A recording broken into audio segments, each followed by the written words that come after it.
Iniimbestigahan ngayon ng DSWD o ng Department of Social Welfare and Development kung nagkakaroon ng bentahan ng relief goods sa Tacloban City.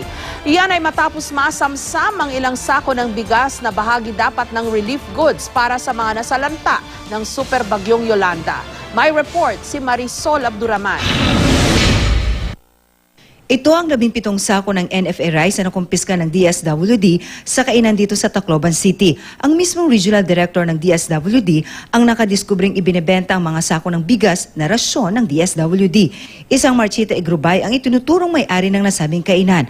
Ayon sa pinsan ni Marchita, hindi naman itinanggi ng pinsan na sa kainan niya nakumpiska ang mga bigas. Pero napilitan daw silang bilhin ang mga bigas dahil sa awa sa mga residente. Hindi naman masisisi yung mga recipients.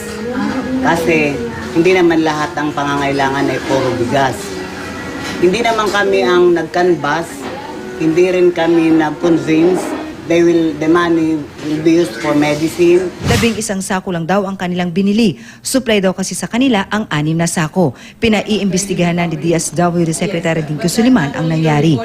Hahabla namin ang babaeng bumili at inaasahan namin na siya ay magsabi din kung saan niya nabili ito. Okay. At may batas kasi yung NDRRMC law na nagbabawal ng pagbibenta o pagbili ng goods na ginagamit sa relief.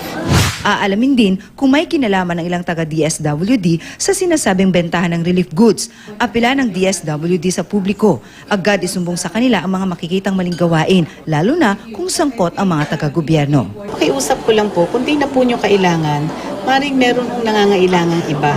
Soli na lang po nyo sa amin at tutulungan po namin kayo ng cash forward.